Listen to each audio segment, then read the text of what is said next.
Good morning students. Last class के अंदर हम लोगों ने एड्रेनल कॉर्टेक्स से निकलने वाले आपके हार्मोन्स, ठीक है, एड्रेनल कॉर्टेक्स को जिन 3 रीजन्स में डिवाइड किया था, किस किस से कौन कौन से हार्मोन्स निकल रहे थे। आपके जो आउटर जोन था उससे निकलता था आपका ग्लूकोकॉर्टिकॉइड्स, मिडिल जोन से निकलता था, सॉरी आउटर जोन से मिनरलोकॉर्टिकॉइड्स, मिडिल जोन से ग्लूकोकॉर्टिकॉइड्स, और जो इनर जोन से था उससे सेक्स हार्मोन्स रिलीज होते थे। इन तीनों हार्मोन्स के रोल क्या है ये हम लोग डिस्कस कर चुके, ठीक है। एड्रेनल मेड्यूला, इससे मैंने आपको बताया था 2 हार्मोन्स निकल रहे, जिसको वो एक तो था एड्रेनलिन और एपिनेफ्रिन, जिसे अपन बोलते थे इमरजेंसी हार्मोन। ये मैं लास्ट क्लास में डिस्कस कर चुकी। जो दूसरा हार्मोन इससे रिलीज होता है इट इज नॉर एड्रेनलिन और non epinephrine.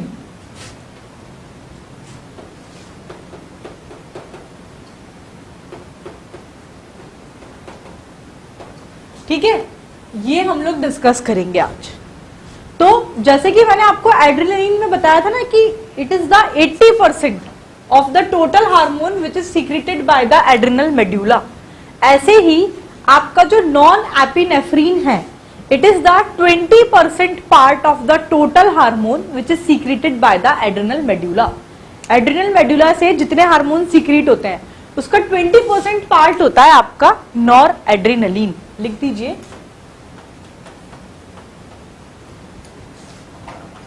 it is 20% part of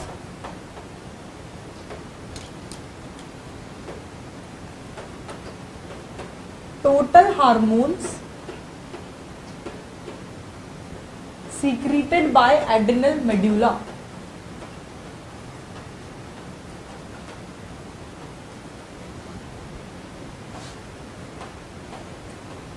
next point, ये जो आपका नॉर एड्रेनलिन हार्मोन है इट एक्ट एज ए वेजोकॉन्स्ट्रिक्टर, वेजोकॉन्स्ट्रिक्टर की तरह एक्ट करता है। वेजोकॉन्स्ट्रिक्शन कराएगा तो क्या होगा, ब्लड फ्लो यानी कि ब्लड प्रेशर जो है ये आपका इंक्रीज होगा, ठीक है।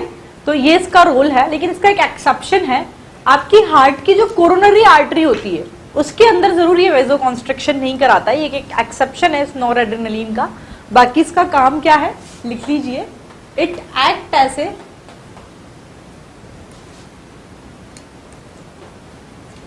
ये आपके वेजोकॉन्स्ट्रिक्टर की तरह एक्ट करता है। इट एक्ट एज ए वेजोकॉन्स्ट्रिक्टर, वेजोकॉन्स्ट्रिक्टर की तरह एक्ट करेगा, यानी कि वेजल्स के अंदर कॉन्स्ट्रिक्शन कराएगा। तो क्या होगा, आपका ब्लड प्रेशर इंक्रीज होगा and increase blood pressure.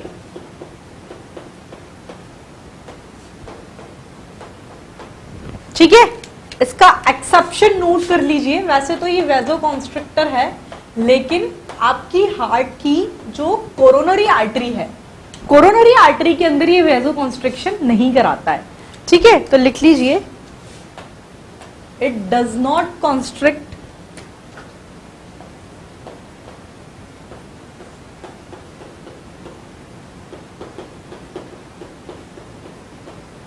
coronary artery of heart.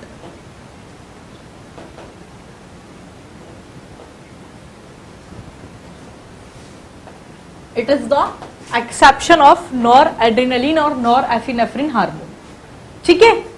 Next point जो है, मैंने आपको लास्ट क्लास के अंदर ACTH हार्मोन का कंट्रोल तो बता दिया था, control of ACTH hormone. Next heading डाल लीजिए, कंट्रोल ऑफ एड्रेनलिन हार्मोन। वो फ्लो चार्ट तो मैंने आपको बताया था, ठीक है। ध्यान होगा आपको, स्ट्रेस और क्रिकार्डियन रिदम, ये क्या करते हैं, स्ट्रेस और क्रिकार्डियन रिदम की वजह से आपका हाइपोथैलेमस, वापस रिवाइज कर रही, लास्ट क्लास में बताया था हाइपोथैलेमस एक्टिवेट हो रहा था, फिर आपके हाइपोथैलेमस से एड्रेनोकॉर्टिको रिलीजिंग हार्मोन सीक्रेट होता था जो कि आपकी एंटीरियर पिट्यूटरी पर एक्ट करता था, फिर एंटीरियर पिट्यूटरी से एड्रेनोकॉर्टिकोट्रोपिक हार्मोन। पेज स्किप करो, जिन्होंने नहीं पढ़ा उनको तो पढ़ने स्किप करने की जरूरत पड़ेगी ही सही, या फिर समझ में आ रहा है, याद है, कर पढ़कर आए, लास्ट क्लास के ही तो है अभी ये। तो एंटीरियर पिट्यूटरी से आपका ACTH हार्मोन रिलीज होता है जो कि आपके एड्रेनल कॉर्टेक्स पर एक्ट करता है, और एड्रेनल कॉर्टेक्स से आपका क्या निकलता है, आपका कॉर्टिसोल का सिक्रीशन हो रहा है। फिर मैंने आपको बताया कि आपके एंटीरियर पिट्यूटरी से जो एसीटीएच हार्मोन का सिक्रीशन हो रहा है, जो कि आपके एंटीरियर पिट्यूटरी पर एक्ट कर रहा है, इस एसीटीएच का नेगेटिव इंपैक्ट भी होता है आपके एंटीरियर पिट्यूटरी पर। अगर इसका नेगेटिव फीडबैक जाएगा तो क्या होगा, एसीटीएच का सिक्रीशन रुक जाएगा। तो जब क्या होता है, एसीटीएच का सिक्रीशन बढ़ जाता है ना, तो उस कंडीशन में क्या होता है, एसीटीएच का नेगेटिव फीडबैक जाता है आपके एंटीरियर पिट्यूटरी पर और ये उसके सिक्रीशन को बंद कर देता है, तो वो मेंटेन हो जाता है। ठीक है, चलो एक तो ये हो गया। फिर मैंने बताया था ये एसीटीएच आपके किस पर, एड्रिनल कॉर्टेक्स पर एक्ट कर रहा था, वहां से आपके कॉर्टिसोल रिलीज हो रहे थे। अब अगर कॉर्टिसोल का कंसंट्रेशन बढ़ जाता है तो इसकी दो जगह पर नेगेटिव फीडबैक है। एक तो ये आपके हाइपोथैलेमस को नेगेटिव फीडबैक देता है, हाइपोथैलेमस को अगर नेगेटिव फीडबैक देगा तो उसके आगे के सारे फंक्शंस रुक जाएंगे। और ये दूसरा आपके एंटीरियर पिट्यूटरी पर नेगेटिव फीडबैक देता है, तो एंटीरियर पिट्यूटरी पर देगा तो उसके आगे के सारे फंक्शंस रुक जाएंगे। अभी जिनने नहीं कल की क्लास पढ़ी होगी और जिनने पेज भी नहीं स्किप किया होगा तो उनका तो बिल्कुल ऊपर से गया होगा, ये सब कुछ समझ में नहीं आया होगा। ठीक है, कल लास्ट क्लास में डिस्कस किया था, ये आपको पता होना चाहिए। तो नेक्स्ट आप हेडिंग डाल लीजिए, control of adrenaline hormone, control of adrenaline.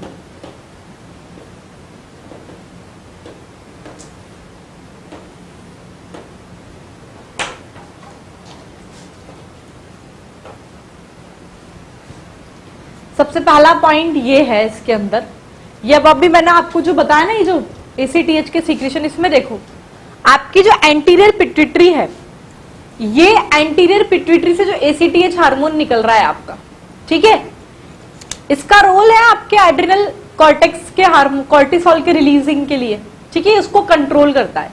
लेकिन ये आपका मैंने एक इसमें आपने देखा होगा, जैसे लिखा है ना, जैसे एंटीरियर पिट्यूटरी है, ठीक है, इससे आपका एसीटीएच सीक्रेट हुआ, ऐसे आधा ही बना रही हूं मैं, ठीक है। उसके बाद यहां पर था आपका एड्रिनल कॉर्टेक्स, ठीक है, इससे आपका कॉर्टिसोल सीक्रेट होता था और इस एसीटीएच का नेगेटिव फीडबैक भी जाता था यहां पर। ऐसा करके कुछ बनाया था ना कल, तो आपको ये देख रहे होंगे इसके अंदर कि आपकी जो एंटीरियर पिट्यूटरी है, ये आपके एड्रिनल कॉर्टेक्स से रिलीज होने वाले हार्मोन को तो कंट्रोल कर रही है, लेकिन एंटीरियर पिट्यूटरी जो है ये it does not control the secretion of adrenal medulla. Adrenal medulla से जो सीक्रेशन होते हैं उसको आपकी एंटीरियर पिट्यूटरी कंट्रोल नहीं करती है। इट इज अंडर द, इसको डायरेक्टली नर्वस कंट्रोल के अंदर होता है ये, ठीक है। एक पॉइंट तो ये। दूसरा पॉइंट क्या, ये जो आपका एसीटीएच है, ठीक है, ये एसीटीएच आपके कॉर्टिसोल के सिक्रीशन में तो ये ठीक है, इसका वो है, कंट्रोल कर रहा है, लेकिन ये आपके जो मिनरलोकॉर्टिकॉइड्स हैं उसके सिक्रीशन को कंट्रोल नहीं करता, उसके सिक्रीशन में इसका कोई रोल नहीं है। तो उसके सिक्रीशन को कौन कंट्रोल करता है, तो आपके किडनी का जो रेनिन हार्मोन होता है वो इस चीज को कंट्रोल करता है, ठीक है। एसीटीएच जो है इट कंट्रोल वेरी लेस और it does not control the secretion of mineralocorticoids. Mineralocorticoids के सिक्रीशन का तो बहुत कम कंट्रोल करेगा या फिर करता ही नहीं है, ठीक है। तो उसको कौन कंट्रोल करता है, मिनरलोकॉर्टिकॉइड्स के सिक्रीशन को रेनिन हार्मोन ऑफ किडनी। एक ये बता ही दिया मैंने आपको कि एंटीरियर पिट्यूटरी आपके एड्रिनल कॉर्टेक्स के तो सिक्रीशन को कंट्रोल कर रही है, लेकिन किसको कंट्रोल नहीं करती है, आपके एड्रिनल मेड्यूला के सिक्रीशन को कंट्रोल नहीं करती है, ठीक है। आया आपको ये समझ में, लिख लो।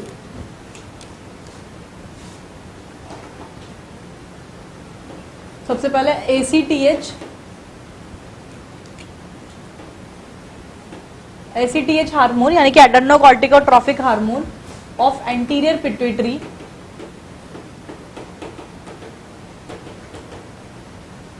It controls the secretion of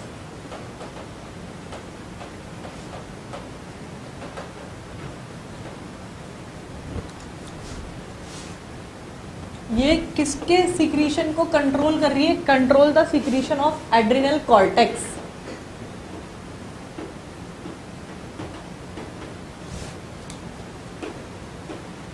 but it does not control the secretion of adrenal medulla.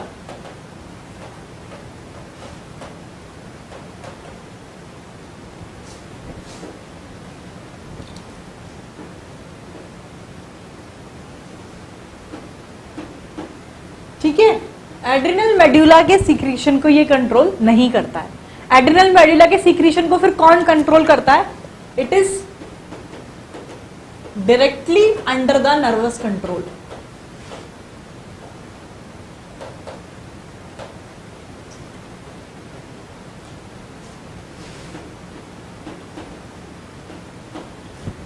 ठीक है, एक पॉइंट तो हो गया ये ACTH वाला। दूसरा पॉइंट, आपकी जो पिट्यूटरी ग्लैंड है ये आपके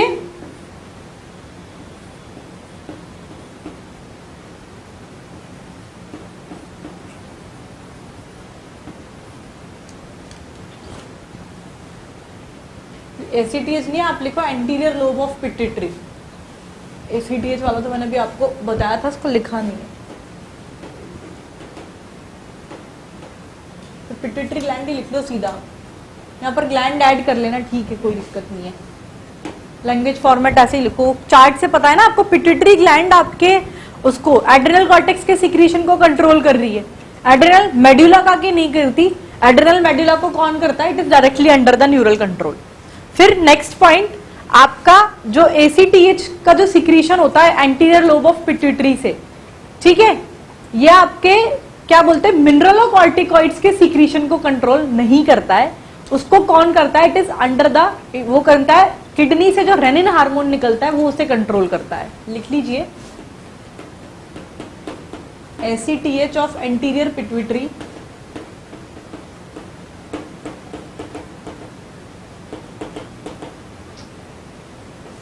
control very less, or it does not control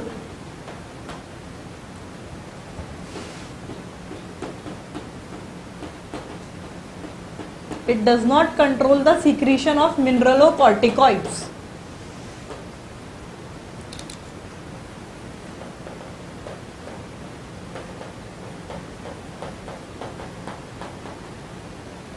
mineralocorticoids के सीक्रेशन को कौन करता है कंट्रोल?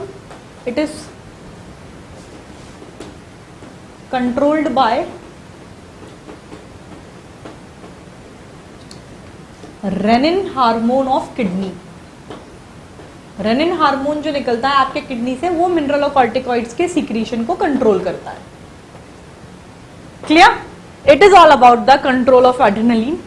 नेक्स्ट जो है लास्ट पॉइंट इसके रिगार्डिंग, इसके हाइपो सिक्रीशन से क्या होगा और इसके हाइपर सिक्रीशन से क्या होगा। तो इसके हाइपो सिक्रीशन से तो होता है आपका एडिसन्स डिसीज, और इसके हाइपर सिक्रीशन से होता है कुशिंग सिंड्रोम। ठीक है, क्या होता है ये हम लोग डिस्कस करेंगे। ये लिख लिया आप लोगों ने? हटा दूं इसे मैं? तो मैंने बोला इसके हाइपो सिक्रीशन से होता है आपका एडिसन्स डिसीज। जो एडिसन्स डिसीज है it is characterised by hypoglycaemia. Hypoglycaemia मतलब समझते होंगे आप लोग, ठीक है, ब्लड शुगर लेवल जो है ये कम हो जाएगा। तो एडिसन्स डिसीज का कैरेक्टर्स क्या है? एक तो हाइपोग्लाइसीमिया, इसकी वजह से क्या होता है, जो पर्सन होता है they have in acute weakness और इंक्रीज ससेप्टेबिलिटी ऑफ फटीग, ठीक है, एंड टेंशन, स्ट्रेस। और ये आपके एडिसन्स डिसीज के कुछ फीचर्स है। और हाइपर पिगमेंटेशन, ब्रॉन्ज स्किन जो है इसके अंदर होती है, ये तो होता है इसके हाइपोसिक्रीशन से।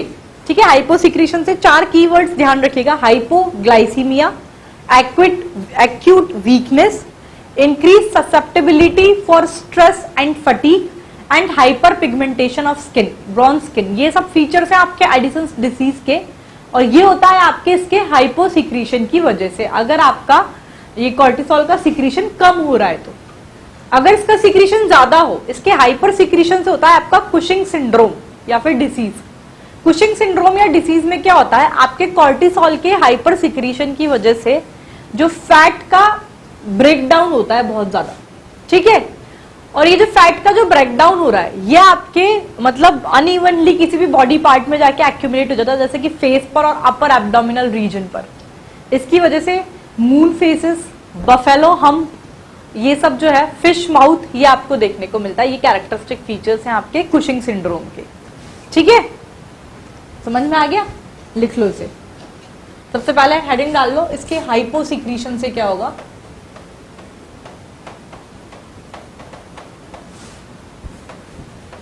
hyposecretion of this, it is responsible for Addison's disease.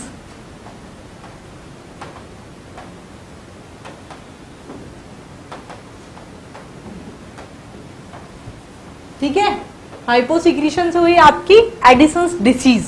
Edison's disease होता क्या है, एग्जैक्टली क्या होता है इसके अंदर, तो लिख लीजिए. It is characterised bye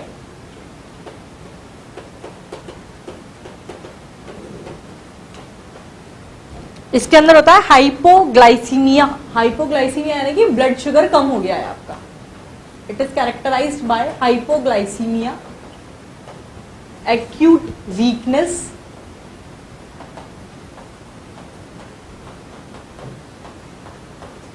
increase susceptibility,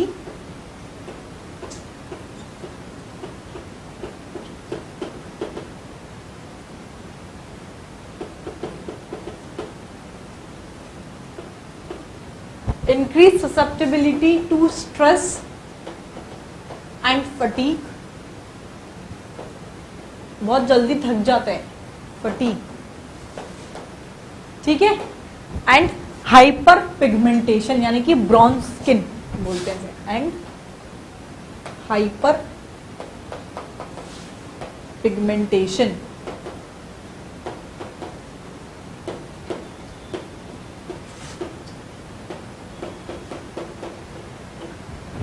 ठीक है, आया समझ में. It is all about the Addison's disease, जो कि इसके हाइपोसिक्रीशन से होती है एडिसन्स डिसीज.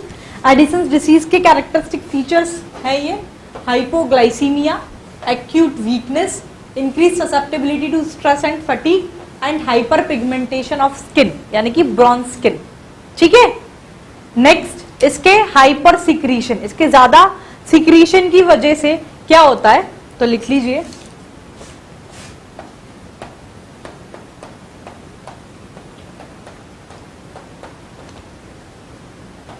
हाइपर सिक्रीशन से होता है आपका कुशिंग सिंड्रोम.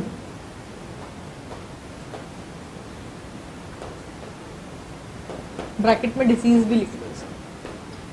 कुशिंग सिंड्रोम या कुशिंग डिजीज जो है ये होती है आपके कॉर्टिसोल के हाइपर सिक्रीशन की वजह से. क्या होता है इसमें, लिख लीजिए. तो due to hypersecretion of cortisol,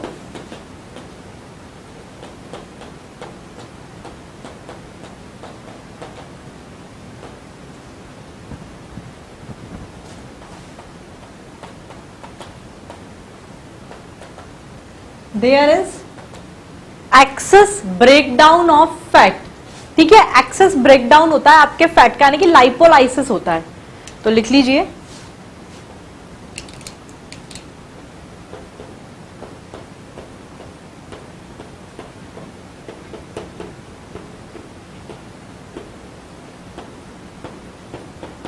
bracket में लिख लो लाइपोलाइसिस. ठीक है, कॉर्टिसोल के हाइपर सिक्रीशन की वजह से फैट का एक्सेसिव ब्रेकडाउन होता है, और ये जो फैट है ये आपके अनयूजुअल बॉडी पार्ट में जाकर डिपॉजिट हो जाता है. लिख लीजिए, and it is deposited in unusual body parts.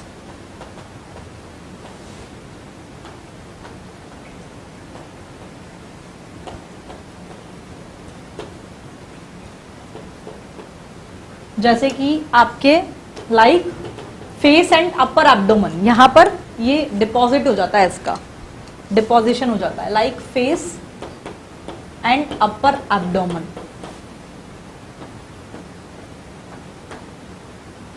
तो इसकी वजह से जो अपीयरेंस आता है फेस पर, ऐसा नहीं होता बहुत ज्यादा फैट आ जाता है फेस पे, बफेलो हम डबल चिन वगैरह ये सब है इसके अंदर.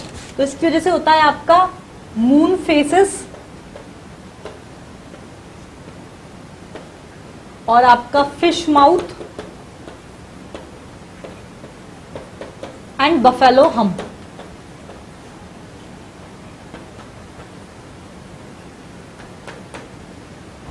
It is all about the adrenal gland. यहां पर ये आपका सेक्शन खत्म हो गया है.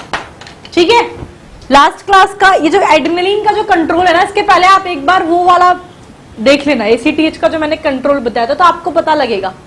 वो चार्ट खोलो अभी, चलो जो नहीं पढ़ के एक बार पेज स्किप करो, मैंने कल डिस्कस किया था ना. तो आप देखो एंटीरियर पिट्यूटरी जो है ये आपके एड्रिनल कॉर्टेक्स के सिक्रीशन को कंट्रोल कर रही है, उसके अंदर लिखा हुआ है, ये बना हुआ है, समझ में आ रहा है। लेकिन यहां पर क्या बोल रही हूं मैं, जो पिट्यूटरी जो है ये आपके एड्रिनल कॉर्टेक्स के सिक्रीशन को तो कंट्रोल करती है, लेकिन आपके एड्रिनल मेडुला के सिक्रीशन को कंट्रोल नहीं कर रही है, ठीक है।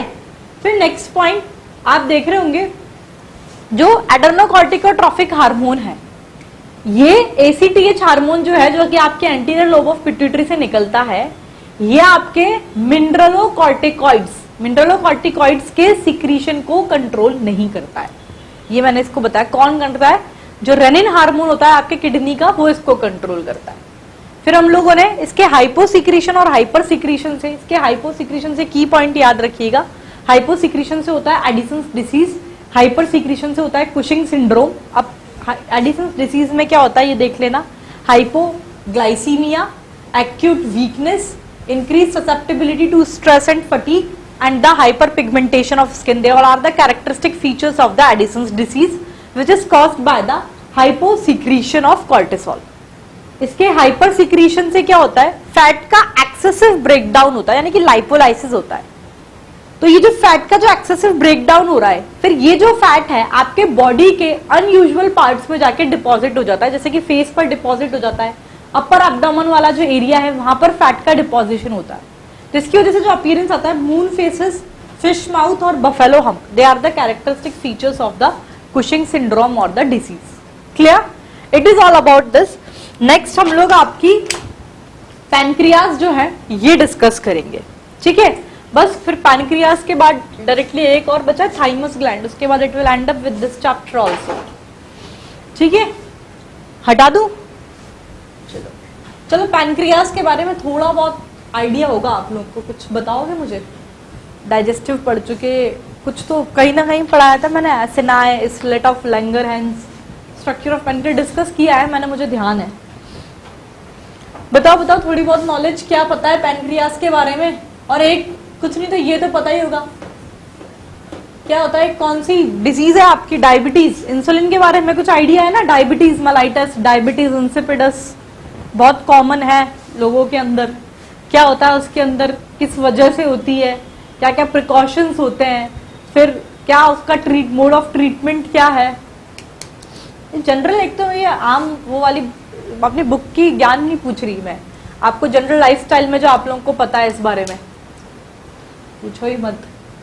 चलो पहले पैनक्रियाज डिस्कस करते हैं, फिर जैसे जैसे आएगा मैं आपको बताती जाऊंगी। सबसे पहले अगर हम लोग पैनक्रियाज के ओरिजिन की बात करें तो it is endodermal in origin, ठीक है। इसका ओरिजिन कैसा है लिख लीजिए, it is endodermal in origin.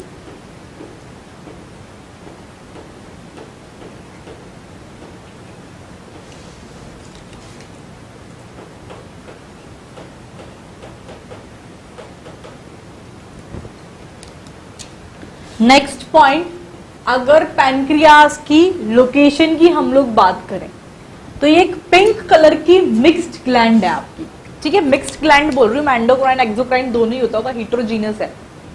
Pink colour की मिक्स्ड ग्लैंड है जो कि स्टमक के बैक साइड पर, यानी कि एब्डोमेन वाला जो एरिया होता है आपका, ठीक है, वहां पर ये लोकेटेड होती है। कहां पर है इसका लोकेशन, इट इज, लिख लीजिए, it is pink coloured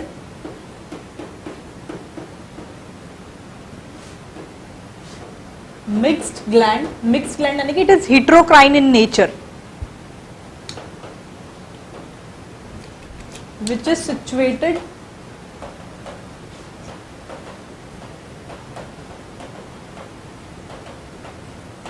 in the back side of stomach, stomach के बैक साइड में सिचुएटेड होते हैं आपके पैनक्रियाज।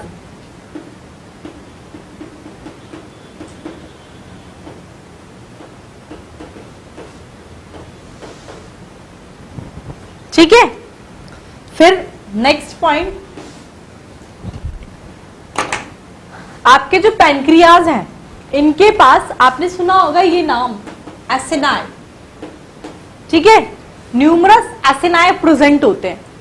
ये एसिनाई क्या करते हैं, आपके डाइजेस्टिव जूस का सिक्रीशन करते हैं ये, ठीक है। और ये जो एसिनाई है ये आपके पैनक्रिया जो ग्लैंड है ये इसके ऑलमोस्ट 99% पार्ट के अंदर यही होते हैं आपके एसिनाई, ठीक है। ये तो अभी मैंने एक जनरल सी बात बताई, इसका ओरिजिन क्या है, इसकी लोकेशन क्या है, ठीक है। इसके बाद मैं बता रही हूँ कि एसिनाई, बहुत सारे acini, group of acini cell ये प्रेजेंट होते हैं पैनक्रियाज के अंदर। ये क्या करते हैं, आपके डाइजेस्टिव जूस का सिक्रीशन करते हैं, यहाँ से आपके डाइजेस्टिव जूस का सिक्रीशन होगा। डाइजेस्टिव जूस का सिक्रीशन यानी कि ये कैसे है नेचर के अंदर, it is exocrine in nature, ठीक है। एक्सोक्राइन नेचर के हैं, डाइजेस्टिव जूस का सिक्रीशन होता है यहाँ से। दूसरी चीज ये आपके एसिनाई जो हैं ये पैनक्रियास ग्लैंड के 99% पार्ट का फॉर्मेशन करते हैं, ठीक है। फिर उसके बाद एक सेल्स है आपकी इसलेट ऑफ लैंगरहैंस। ये जो इसलेट ऑफ लैंगरहैंस सेल्स हैं आपकी, ये आपके इन बिटवीन द एसिनाई, मतलब जो आपकी एसिनाई सेल्स है ना इसके बीच में ये आपकी इसलेट ऑफ लैंगरहैंस सेल्स प्रेजेंट होती है। अब 99% पार्ट का फॉर्मेशन तो इसने कर लिया, तो बाकी के जो बचा हुआ 1% पार्ट है आपके पैनक्रियास ग्लैंड का, उसका फॉर्मेशन करते हैं आपके इसलेट ऑफ लैंगरहैंस सेल। लेकिन अब इसलेट ऑफ लैंगरहैंस सेल है क्या, तो they are the numerous small endocrine glands, numerous small endocrine gland which is situated in between the acini. Acini जो है इनके बीच बीच में बहुत सारी स्मॉल एंडोक्राइन ग्लैंड्स प्रेजेंट होती हैं। इन स्मॉल एंडोक्राइन ग्लैंड्स को हम लोग बोलते हैं इसलेट ऑफ लैंगरहैंस, जो कि आपके 1% पार्ट का फॉर्मेशन करती है पैनक्रियास ग्लैंड का, and it is 2 to 3 millions in number. ये एक रफ आइडिया लगा स्ट्रक्चर का, ठीक है। क्या बताया कि पिंक कलर की मिक्स हिट्रोक्राइन ग्लैंड है जो कि स्टमक के बैक साइड पर आपकी प्रेजेंट है। अब इसके अंदर एक तो आपकी एसिनाई सेल्स प्रेजेंट है, ठीक है। ये जो एसिनाई सेल्स हैं ये क्या करती हैं, आपके डाइजेस्टिव जूस का सिक्रीशन करती हैं। नेचर में कैसी है, it is exocrine in nature, और ये आपके पैनक्रियास ग्लैंड के 99% पार्ट का फॉर्मेशन कर रहे हैं। दूसरा इसमें क्या प्रेजेंट है, तो एसिनाई सेल के बीच बीच में आपकी कुछ स्मॉल एंडोक्राइन ग्लैंड्स प्रेजेंट होती है। इन स्मॉल एंडोक्राइन ग्लैंड्स को हम लोग बोलते हैं इसलेट ऑफ लैंगरहैंस। ये 2 से 3 मिलियंस होती है नंबर के अंदर, और ये आपके 1% पार्ट का फॉर्मेशन करती हैं पैनक्रियास के, ठीक है। यहां तक का पॉइंट क्लियर है सभी को? चलो पहले इतना लिख लो आप लोग।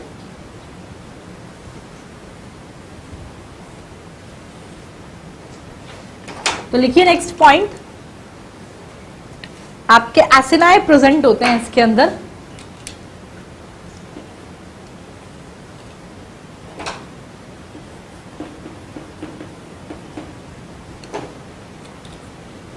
Acini are present in pancreas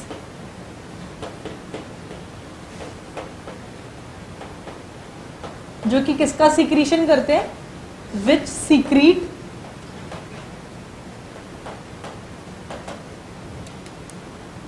digestive juice, digestive juice का सिक्रीशन कर रहे हैं, ठीक है। They are exocrine in nature,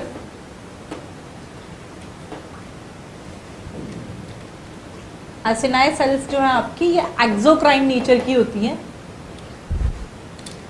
they are exocrine in nature and it form 99% part of pancreas.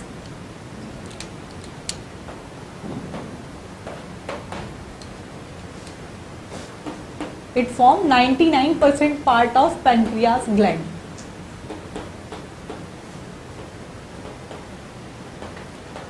ठीक है, ये तो हम लोगों ने एसिनाई के बारे में डिस्कस किया। दूसरा आपके इसलेट ऑफ लैंगरहैंस सेल्स के बारे में, ये क्या है, तो नेक्स्ट पॉइंट लिख लीजिए, numerous small endocrine cells present होती हैं आपके इनके बीच में। तो numerous small endocrine cells, they are present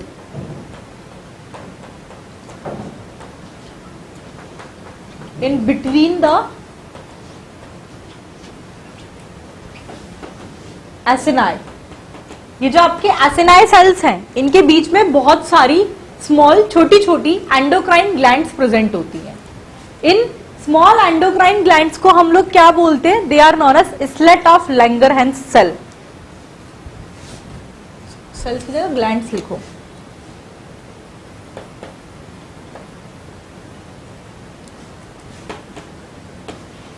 this small endocrine glands, they are known as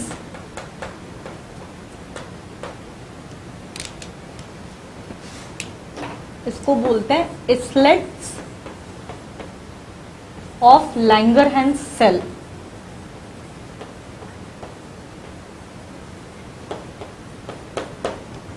ठीक है, ये स्लेट ऑफ लैंगरहैंस सेल के ब्रैकेट में लिख लो, ये 2 to 3 मिलियन है नंबर्स के अंदर। एंड इट फॉर्म 99% पार्ट तो आपके एसिनाई ने बना लिया, तो ये आपके 1% पार्ट का फॉर्मेशन करते हैं। It form 1% part of pancreas.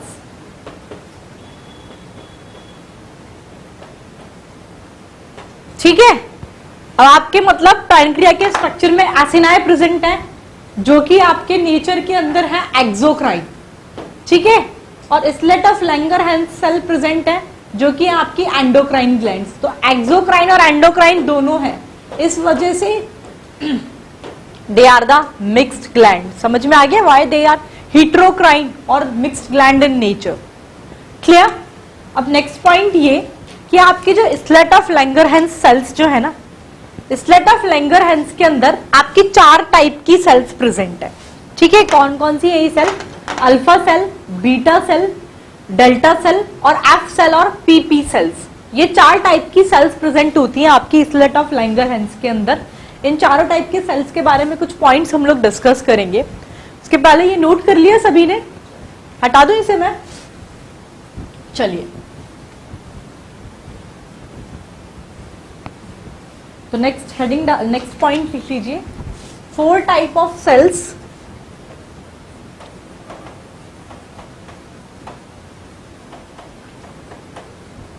They are present in islet of Langerhans.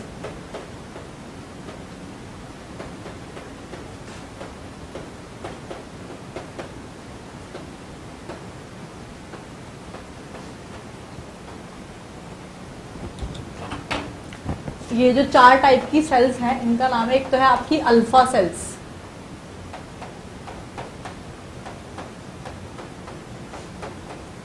ठीक है, दूसरी है आपकी बीटा सेल्स,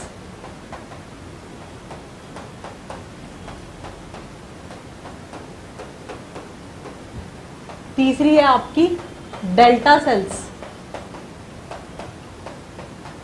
या फिर इसे गामा सेल्स भी बोलते हैं, डेल्टा सेल्स और गामा सेल्स।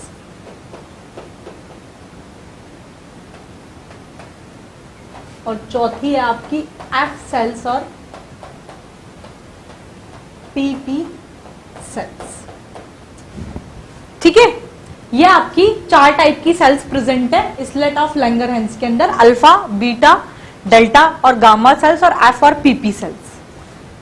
अब एक पॉइंट तो चारों में एक ये याद रखना, इन चारों सेल से कौन कौन से हार्मोन सीक्रीट होते हैं। ठीक है, तो जो आपकी अल्फा सेल्स हैं, दे सीक्रीट ग्लूकागन, ये हार्मोन सीक्रीट होता है आपके अल्फा सेल से।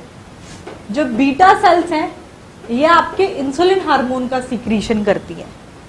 जो आपकी डेल्टा सेल्स हैं, ये आपके सोमैटोस्टैटिन हार्मोन का सीक्रीशन करती है। और जो आपकी एफ और पीपी सेल्स है, ये आपके pancreatic, P for pancreatic and second P for polypeptide, pancreatic polypeptide hormone का सीक्रीशन करती हैं। ठीक है, एक तो ये की पॉइंट याद रखना चारों सेल्स के बारे में कि हर सेल से कौन सा हार्मोन सीक्रीट हो रहा है। अल्फा सेल ग्लूकागन का सीक्रीशन कर रही है, बीटा सेल इंसुलिन का, डेल्टा और गामा सेल आपके सोमैटोस्टैटिन का, और एफ और पीपी सेल आपके पैनक्रियाटिक पॉलीपेप्टाइड हार्मोन का सिक्रीशन करती है। अब कुछ पॉइंट सेल कैसी हैं, कहाँ पर अरेंज्ड है, इनके बारे में हम लोग डिस्कस करेंगे। ये चाहो तो आप लोग ऐसे, मैंने लिखा है ना, ये ऐसे लिख लेना, तो मतलब की पॉइंट वही हाईलाइट हो जाएगा। हम अब एक एक के बारे में डिस्कस करेंगे। तो सबसे पहले we will start with the alpha sales.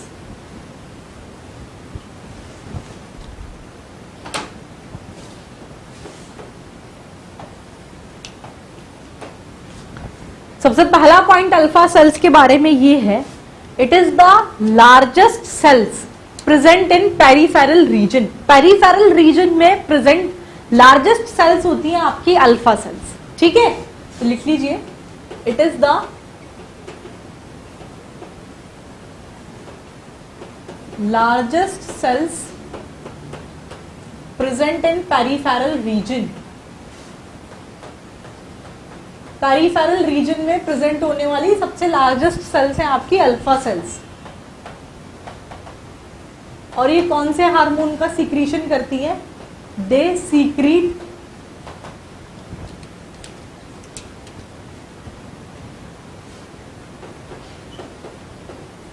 Glucagon hormone.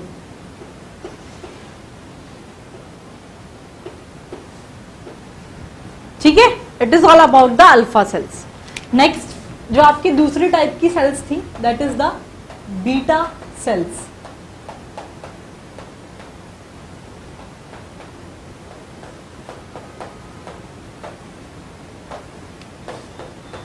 Beta cells जो है, they are the small cell which is present in centre. Centre में छोटी छोटी सेल्स प्रेजेंट होती है, उन्हें अपन बोलते हैं बीटा सेल्स। लिख लो, तो they are the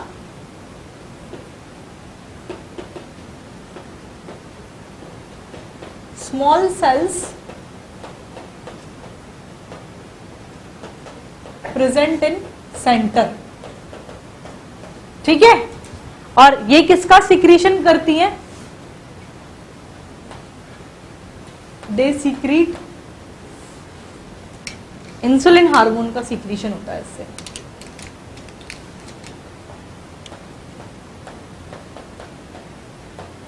insulin hormone, it is secreted by this cell.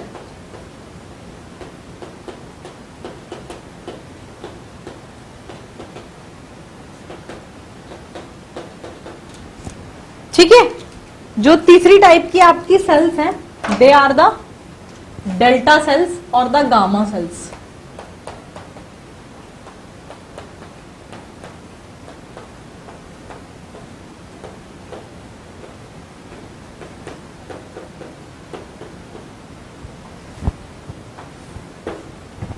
ठीक है, तो ये जो डेल्टा सेल्स हैं, ये आपके मिडिल रीजन में प्रेजेंट होती हैं। लिख लीजिए, this cells are present in middle reason.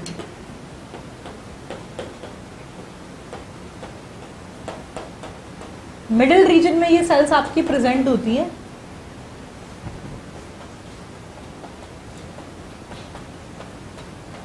और इससे आपका सोमैटोस्टैटिन हार्मोन जो है, ये सीक्रेट होता है, which regulates the alpha and beta cells. ठीक है, लिख लीजिए, सोमैटोस्टैटिन, ये हार्मोन सीक्रेट होता है इससे, somatostatin hormone. It is secreted by this cell,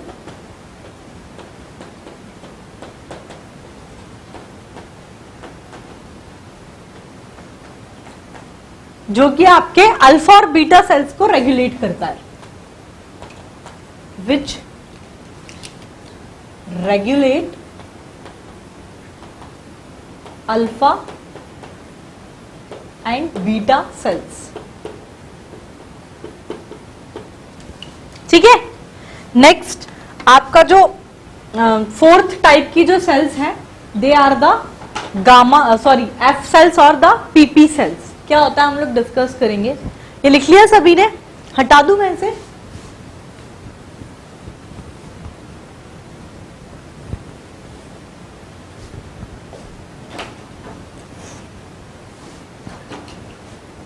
next आपकी स्लेट ऑफ लैंगरहैंस की चौथी टाइप की सेल्स हैं, एफ सेल्स और PP sales.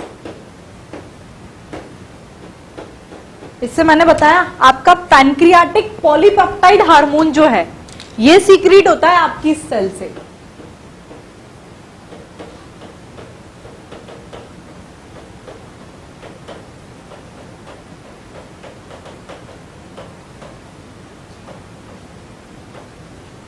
Pancreatic polypeptide hormone, it is secreted by this cell.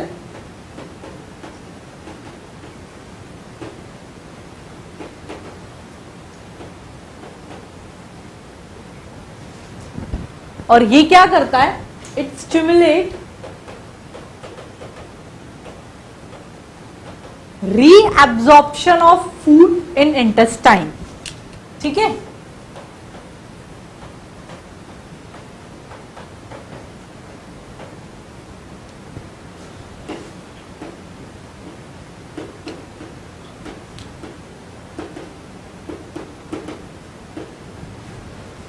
ठीक है, आया आपको यहां तक समझ में? It is all about this. तो अपन ने पैनक्रिया का स्ट्रक्चर भी एक तरह से डिस्कस कर लिया कि एसिनाई सेल्स प्रेजेंट है। एसिनाई सेल 99% पार्ट का फॉर्मेशन कर रही है, एक्सोक्राइन नेचर में है। एसिनाई सेल्स के बीच बीच में islet of Langerhans cell, numerous small endocrine glands present है, जिन्हें बोला islet of Langerhans. They are endocrine in nature. ठीक है, और इसलेट ऑफ लैंगरहैंस के अंदर ये 4 टाइप की cell, alpha, beta, delta and F cells. Alpha beta cell, alpha cell से ग्लूकाजन, बीटा सेल से इंसुलिन, डेल्टा सेल से आपका सोमेटोस्टैटिन हार्मोन और एफपीपी सेल से आपका पैनक्रियाटिक पॉलीपेप्टाइड हार्मोन का रिलीज हो रहा है। फिर नेक्स्ट टॉपिक हम लोग नेक्स्ट पॉइंट डिस्कस करेंगे अबाउट द इंसुलिन।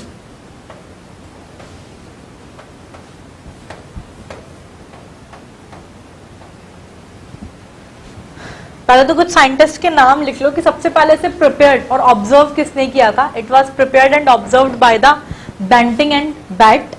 सबसे पहले इसका जो मॉलिक्यूलर स्ट्रक्चर है ऑफ इंसुलिन का, it was given by A F Sanger. ठीक है, और जो टर्म इंसुलिन ये भी इनने ही दी थी, एएफ सैंगर ने। इंसुलिन जो है ये आपका it was the first protein which is prepared in laboratory and crystallised. पहला प्रोटीन है जो कि लेबोरेटरी में प्रिपेयर किया गया इंसुलिन। ठीक है, आपके इंसुलिन का एक मॉलिक्यूल जो है ये आपके 51 अमीनो एसिड से मिलके बनता है। One molecule of insulin it is made up of 51 amino acids and it is present in 2 chains. 2 chains के अंदर होता है, एक है आपकी अल्फा चेन, एक है आपकी बीटा चेन।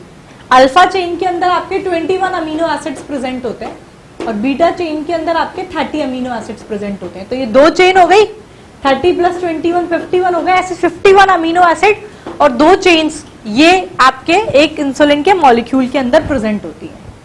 और ये जो दोनों चेन्स हैं आपस में, ये आपके cross bond of disulphide bond इनसे जुड़ी हुई होती है। They are joined together by cross disulphide bond. ठीक है, आया इतना समझ में? कुछ पहले तो साइंटिस्ट के नाम हम लोग देखेंगे। मेन जो 2 पॉइंट्स आपको ध्यान रखना साइंटिस्ट के नाम के अलावा, वो ये है कि आपका इंसुलिन पहला ऐसा प्रोटीन है जो कि लैब में बनाया गया और उसको क्रिस्टलाइज्ड हुआ। दूसरा पॉइंट, इंसुलिन का एक मॉलिक्यूल आपके 51 अमीनो एसिड से मिलके बनता है और 2 चेन्स प्रेजेंट होती है। 2 चेन्स कौन सी है? अल्फा और बीटा चेन। अल्फा चेन के अंदर 21 अमीनो एसिड्स प्रेजेंट है, बीटा चेन के अंदर आपके 30 अमीनो एसिड्स प्रेजेंट हैं। और ये जो दोनों चेन है अल्फा और बीटा चेन, ये आपस में क्रॉस और डाइसल्फाइड बॉन्ड के थ्रू जुड़ी हुई है। ठीक है, आया इतना समझ में? चलो पहले ये देख लो, फिर उसके बाद हम डिस्कस करेंगे कि इसके फंक्शंस क्या है इंसुलिन के। ठीक है, मेटाबॉलिज्म पे कार्बोहाइड्रेट, फैट, प्रोटीन और न्यूक्लिक एसिड, इन सबके मेटाबॉलिज्म में क्या रोल है। एंड परमिएबिलिटी ऑफ मेम्ब्रेन, इसके अंदर इसका क्या रोल है इंसुलिन का, ये तो इसके फंक्शंस डिस्कस करेंगे। उसके बाद इसके हाइपोसिक्रीशन से क्या होता है और इसके हाइपर सिक्रीशन से क्या होता है। It is all about the insulin. ये हेडिंग बताइए जो हम लोग डिस्कस करेंगे। सबसे पहले तो जो साइंटिस्ट के नाम वगैरह हैं इसके अंदर ये देख लो। तो इंसुलिन जो है, insulin was first prepared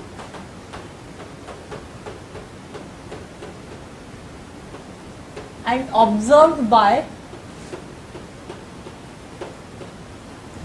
it was first prepared and observed by Banting and Batt.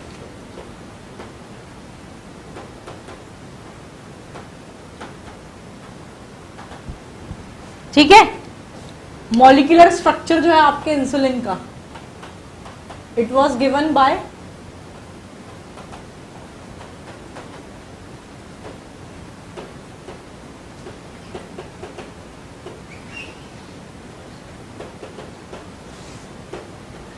Molecular structure और टर्म दोनों ली थी आपकी A.F. सैंगर ने।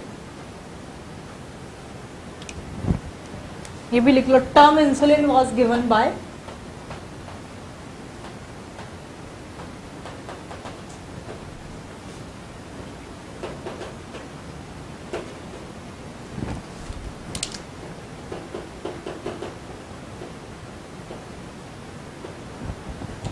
ठीक है। नेक्स्ट पॉइंट ये है, insulin is the first protein, लिख लीजिए,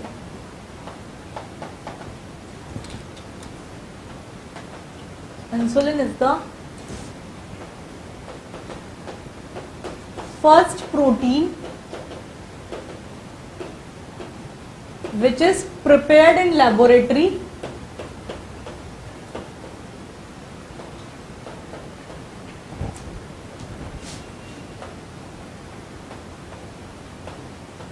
and crystallized।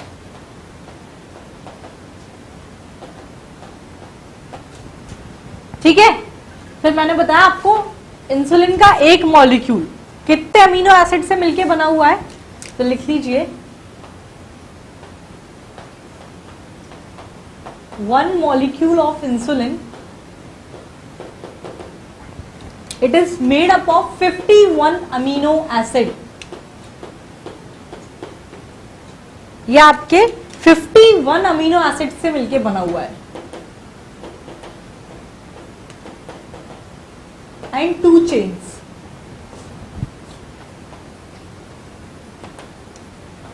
मैंने आपको बताया, एक तो है आपकी अल्फा चेन, एक है आपकी बीटा चेन। ठीक है। अल्फा चेन के अंदर it is made up of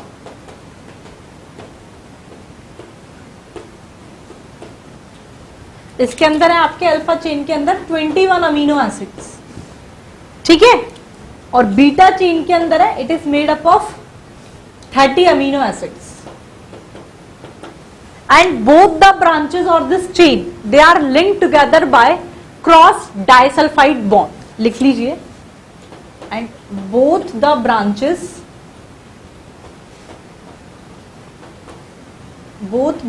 or chain, they are linked together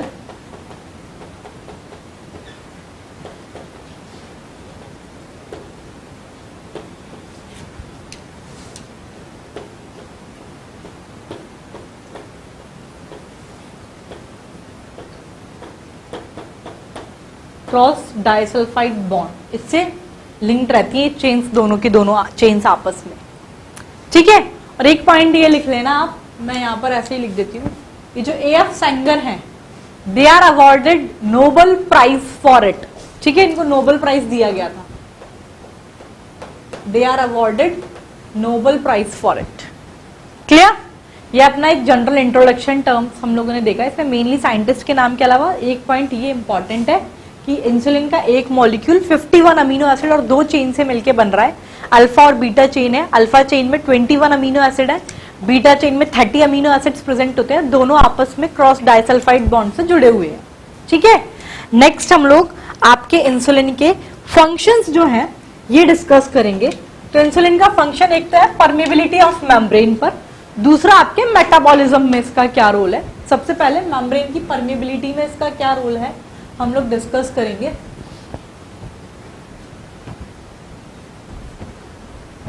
ठीक है। नेक्स्ट आप लोग हेडिंग डाल दीजिए फंक्शन ऑफ इंसुलिन। इंसुलिन के फंक्शंस क्या क्या है हम लोग ये डिस्कस करेंगे।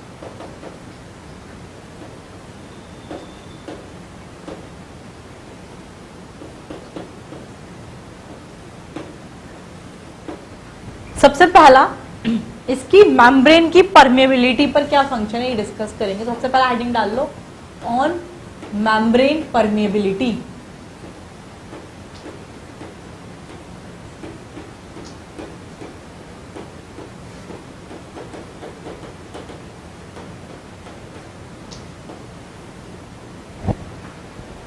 तो आपके इंसुलिन क्या करता है, insulin stimulate the permeability and consumption of glucose in all the somatic sales.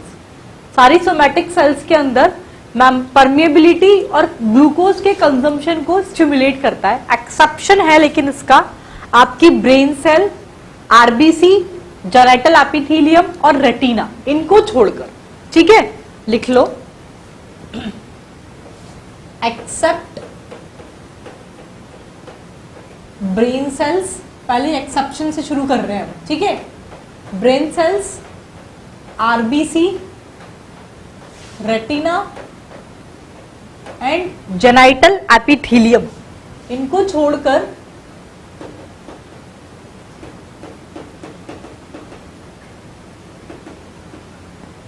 ये इंसुलिन क्या करता है, it stimulate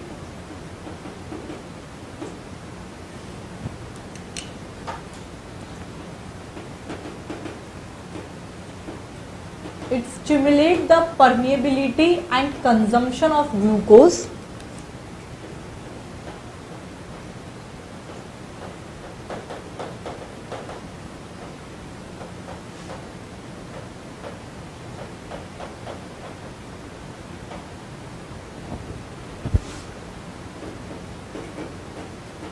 in all somatic cells, सारी सोमैटिक सेल्स के अंदर ये उसको ये करता है।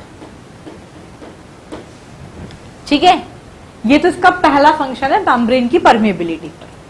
दूसरा जो आपके इंसुलिन का फंक्शन है ये है मेटाबॉलिज्म में। क्या फंक्शन है इसका? Second function is related with the metabolism.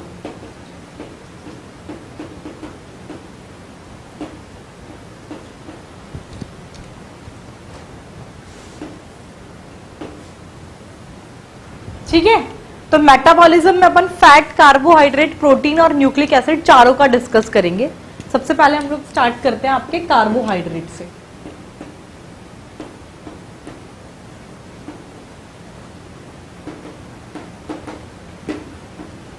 Carbohydrate में ये आपके ग्लूकोनियोजेनेसिस, इसको इनहिबिट करता है, आपके ग्लाइकोजेनेसिस को प्रमोट करता है।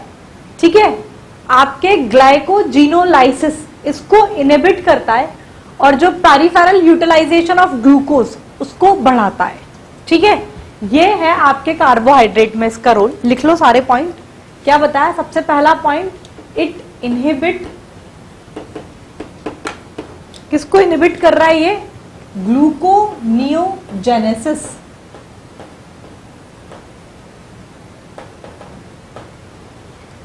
दूसरा क्या करता है ये?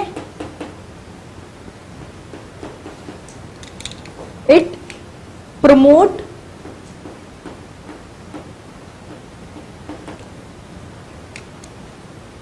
ग्लाइकोलाइसिस, ग्लाइकोलाइसिस को प्रमोट कर रहा है। और जो दो मेन एरिया टारगेट सेल्स हैं इसके, ये है आपके मसल्स और लीवर। लिख लो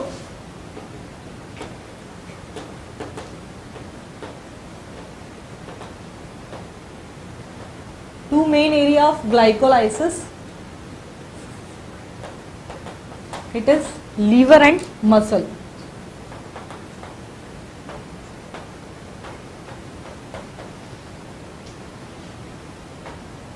ठीक है, तीसरा क्या काम है इसका?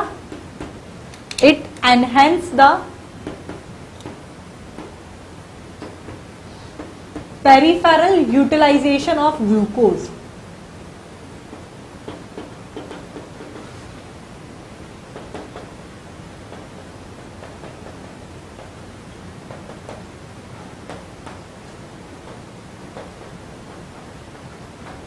तो ब्लड शुगर लेवल कम हो जाता है। ठीक है, चौथा इसका क्या है?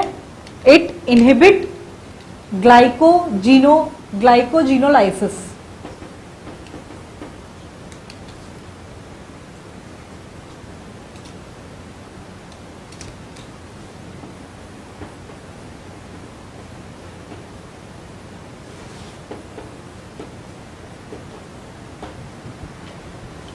ठीक है, ये तो कार्बोहाइड्रेट के मेटाबॉलिज्म में रोल है। ग्लूकोनियोजेनेसिस को इनहिबिट करेगा, ग्लाइकोजिनोलाइसिस को इनहिबिट करेगा, ग्लाइकोलाइसिस को प्रमोट करता है और पेरिफेरल यूटिलाइजेशन ऑफ ग्लूकोज इसको एनहेंस करता है, यानी कि शुगर के लेवल को, ब्लड शुगर लेवल को कम करेगा। ठीक है, फिर दूसरा रोल आपके इसके है क्या बोलते हैं, कार्बोहाइड्रेट पर डिस्कस कर लिया ना, फैट में इसका क्या रोल है तो ये हम लोग डिस्कस करेंगे। ये लिख लिया सभी ने, हटा दूं वैसे?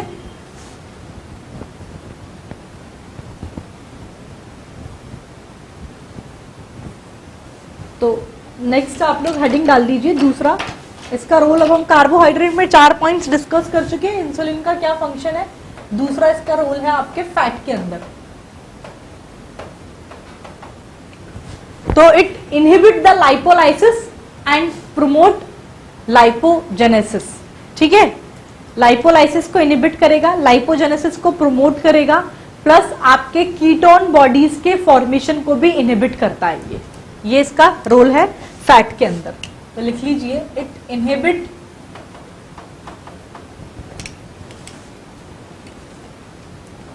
लाइपोलाइसिस, इट प्रमोट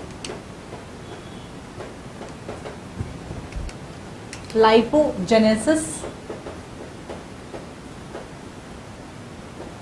और आपके कीटोन बॉडीज के फॉर्मेशन को इनहिबिट करेगा।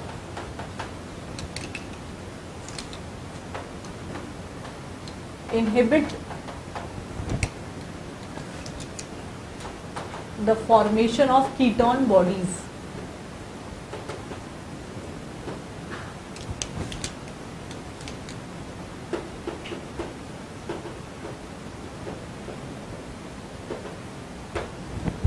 ये फैट के अंदर रोल है आपके इंसुलिन का। तीसरा हम लोग डिस्कस करेंगे प्रोटीन के अंदर क्या करता है।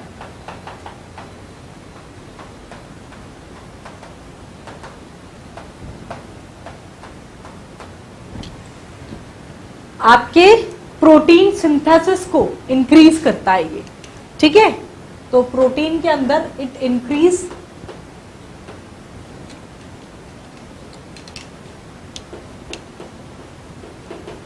Protein synthesis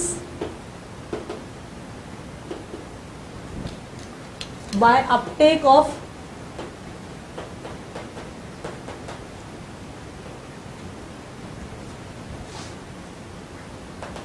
of amino acids bye muscle cells. कुल मिला के प्रोटीन सिंथेसिस को इंक्रीज करता है प्रोटीन के अंदर। चौथा इसका रोल आपके न्यूक्लिक एसिड के अंदर क्या रोल है।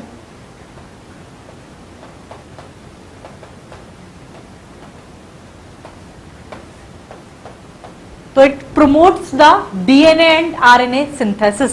लिख लीजिए,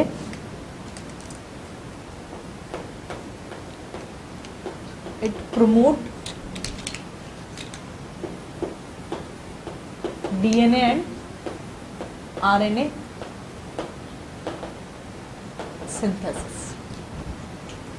ठीक है, आया आपको समझ में। It is all about the functions of insulin.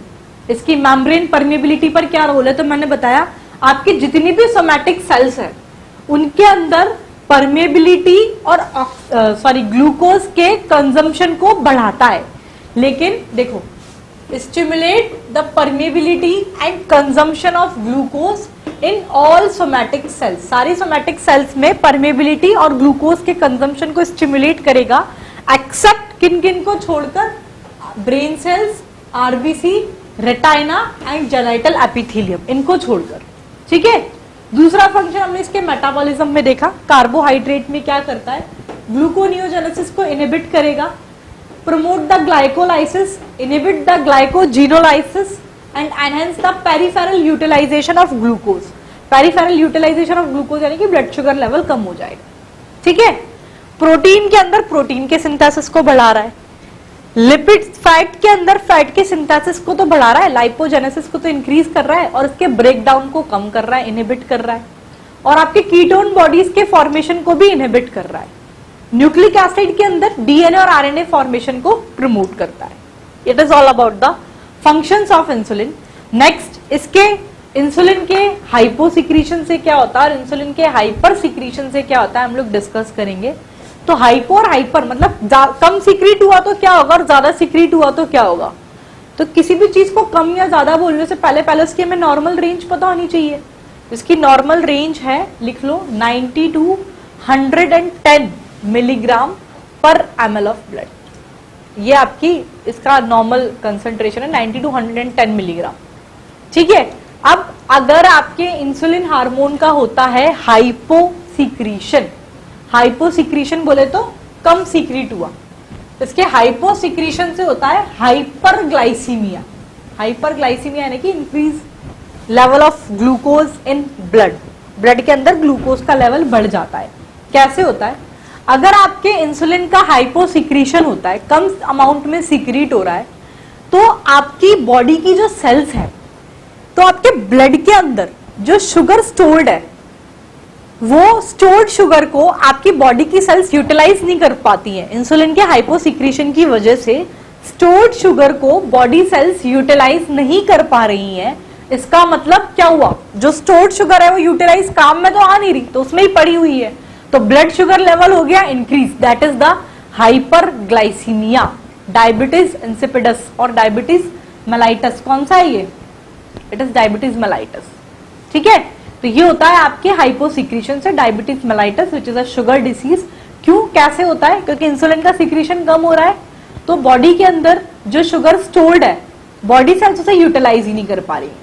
ठीक है, फिर आप तो इसकी वजह से आपके, मैंने आपको डिस्कस किया था शायद पहले भी, अगर अपन जैसे किसी को शुगर पेशेंट है, शुगर पेशेंट के अपन को पता ही नहीं है कि शुगर है, ठीक है, लेकिन अपन को कुछ ऐसा लगता है, तो क्या सिम्टम्स ऐसे नजर आते हैं जिससे कि आपको ये लगे कि हाँ भाई ब्लड शुगर हो सकती है, हमें चेक करा लेना चाहिए। इंडियंस हैं अपन, ठीक है, तो इंडिया में ये फॉर्मेट तो है ही नहीं, अदरवाइज तो ऐसा होना चाहिए कि रेगुलर चेकअप होने चाहिए बॉडी के, कुछ है कि नहीं है, पर अपन इंडियंस ऐसा करते ही नहीं है। जब तक कोई तकलीफ नहीं हो ना तब तक तो कुछ जाते ही, तकलीफ भी छोटी मोटी तकलीफ तो इग्नोर ही कर देते, जब तक ज्यादा तकलीफ नहीं हो तब तक कहीं डॉक्टर के पास जाने की जहमत ही नहीं उठाते हैं। ठीक है, तो क्या होता है, आपको मैंने बताया था शायद पहले भी, कुछ सिम्टम्स हैं, that is polyuria, polydipsia, polyphagia, glycosuria, ketoacidosis, ketonuria, ये कुछ टर्म्स है। क्या होता है इसका मतलब, बताया था, डिस्कस किया था। पॉलीयूरिया क्या है, आपका जो यूरिनेशन का जो इंटरवल है बीच का, ये कम हो गया, यानी कि एक्सेस में यूरिन आना, it is the polyuria. Polydipsia क्या है, अब पॉलीयूरिया हो रहा है, बार बार इंटरवल कम हो गया यूरिनेशन का, बार बार आप लोग टॉयलेट के लिए जा रहे हैं, तो डिहाइड्रेशन के चांसेस बढ़ेंगे, तो प्यास भी ज्यादा लगेगी। Polydipsia is excessive thirst. What is polyphagia, polyphagia है ज्यादा भूख लगना, एक्सेसिव हंगर। ठीक है, तो पॉलीयूरिया, पॉलीडिप्सिया, पॉलीफेजिया तो समझ में आ गया होगा। एक टर्म मैंने बोली ग्लाइकोस यूरिया, नाम से ही पता लग रहा है ग्लाइकोस यूरिया, यानी कि यूरिन के साथ साथ ग्लूकोज का सिक्रीशन, एक्सक्रीशन होना।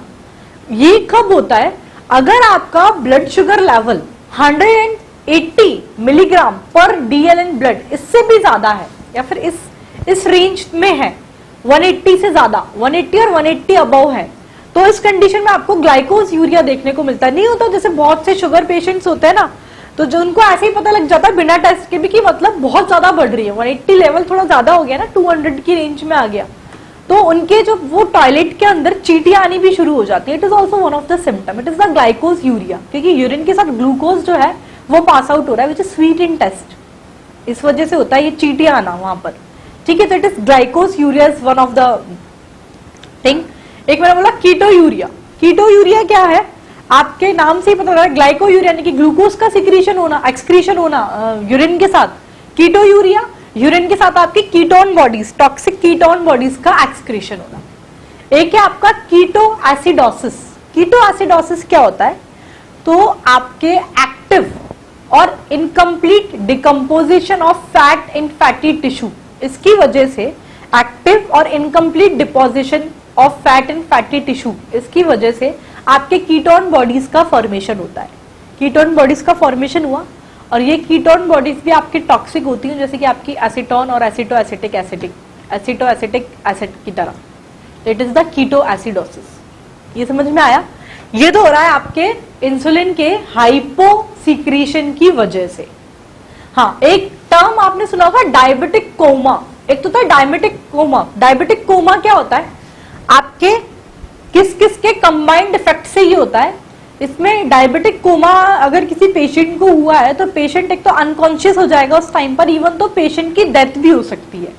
डायबिटिक कोमा के अंदर क्या होता है, इसके ये आपके क्या होता है इतना आपकी डिटेलिंग में नहीं है। वैसे आप जब एमबीबीएस में पहुंचेंगे, जब मेडिकल कॉलेज में एंट्री ले लेंगे, फिजियोलॉजी में बहुत डिटेल में, पैथोलॉजी के अंदर सॉरी, हम लोग बहुत डिटेल में diabetes, types of diabetes, diabetes mellitus, diabetes insipidus, सब बहुत डिटेल में हम लोग डिस्कस करते हैं। वहां पर इसके कुछ कॉम्प्लिकेशंस भी हैं, हार्ट पर क्या इफेक्ट है, किडनी पर क्या इफेक्ट है, आई पर क्या इफेक्ट है, ये सब अपन कॉम्प्लिकेशंस वहां पर डिस्कस करते हैं। डायबिटिक कोमा वहां बहुत डिटेल में पढ़ेंगे, ठीक है, इंटरेस्टिंग है बहुत ज्यादा, लेकिन यहाँ पर अपने काम का इतना ज्यादा है नहीं, जितना काम का है सिर्फ उतना ही डिस्कस करेंगे। यहाँ पर डायबिटिक कोमा से रिलेटेड आपको सिर्फ इतनी चीज ध्यान रखनी है। डायबिटिक कोमा क्या होता है, आपके हाइपरग्लाइसीमिया, कीटो एसिडोसिस और डिहाइड्रेशन, इन तीनों के कंबाइंड इफेक्ट की वजह से होता है ये डायबिटिक कोमा, और इसमें पेशेंट अनकॉन्शियस और इवन तो पेशेंट की डेथ भी हो सकती है। बस इतना ही आपके लिए जो है जरूरी है, बाकी यहाँ पढ़ेंगे। आपने चलो थोड़ा सा बता देती हूँ, आपने सुना होगा डायबिटिक पेशेंट्स जो होते हैं, जिनको पता है कि भाई डायबिटीज है काफी लंबे समय से, ठीक है, अनकंट्रोल्ड शुगर लेवल है, तो उनको बोलते हैं ना प्रॉपर टाइम पर आपके रेटिना, आई के रेटिना का चेकअप भी कराना चाहिए। आई पर भी इम्पैक्ट डालता है, नंबर बढ़ता जाता है उनका, चश्मा लग जाता है उनको। तो क्या होता है ऐसा, आई में कुछ कॉम्प्लिकेशंस होती है डायबिटीज की वजह से ही, तो इसलिए बोलते हैं रेटिना का चेकअप कराइए time to time. Kidney fail हो जाती है ऐसे पेशेंट्स की, अगर अनकंट्रोल्ड डायबिटीज है तो इसकी वजह से किडनी पर भी इफेक्ट आता है, किडनी फेल हो जाती है। क्या किस पे क्या वो छोड़ो, बहुत ज्यादा डिटेल में जाऊं, पर ये सब होता है। तो डायबिटिक कोमा किस वजह से हुआ ये समझ में आया।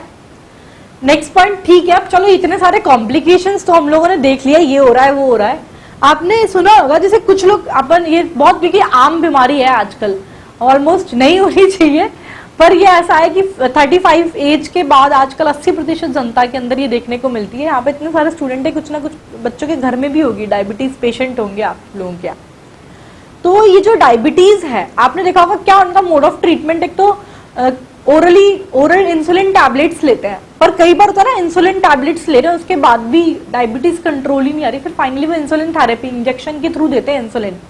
तो क्या होता है इसके अंदर, या तो आप सबक्यूटेनियस इंजेक्शन लगता है आपके इंसुलिन का, ओरली इतना इफेक्टिव क्यों नहीं है, क्योंकि ये दूसरे प्रोटीन की तरह एलिमेंट्री कैनाल में डाइजेशन हो जाता है इसका, इसीलिए जो ओरली जो आप इंसुलिन देते हैं ये इतना ज्यादा इफेक्टिव नहीं होता। तो फिर अपन इंसुलिन थेरेपी पर स्विच करते हैं। इंसुलिन मतलब इंसुलिन थेरेपी में क्या, इंजेक्शन के थ्रू, सबक्यूटेनियस इंजेक्शन लगता है आपके इंसुलिन का, उसके थ्रू इंसुलिन को देते हैं।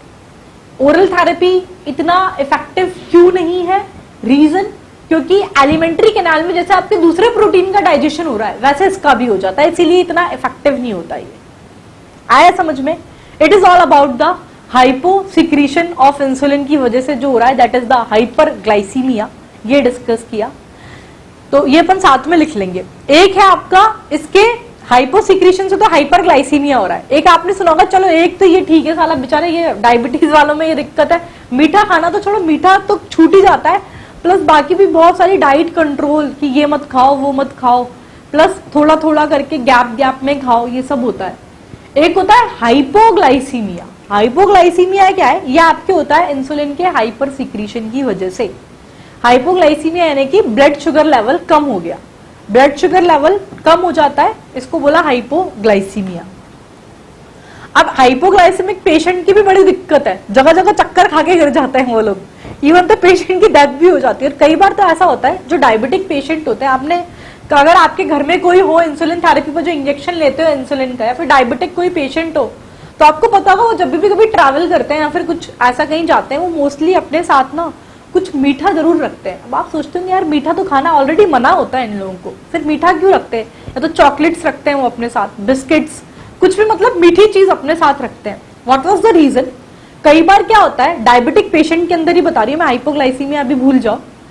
कई बार क्या होता है, जो डायबिटिक पेशेंट जो इंसुलिन थेरेपी पे चल रहे हैं, तो आपके फिजिकल एक्सर्शन की वजह से या फिर फास्टिंग की वजह से, जैसे सपोज अभी जस्ट मैंने इंसुलिन का इंजेक्शन लिया लेकिन कुछ खाया पिया ही नहीं है, ठीक है, फिजिकल एक्सर्शन बहुत ज्यादा हो गया, तो जितना था वो सब यूटिलाइज हो गया, तो उसकी वजह से क्या है, ब्लड शुगर लेवल कभी एकदम से ड्रॉबैक आ जाता है, फॉल डाउन आ जाता है उसके अंदर, और 40 मिलीग्राम पर डीएल से भी कम रह जाता है ब्लड शुगर, ऐसी कंडीशन के अंदर पेशेंट अनकॉन्शियस हो जाता है और इवन तो पेशेंट की डेथ भी हो सकती है इस कंडीशन के अंदर।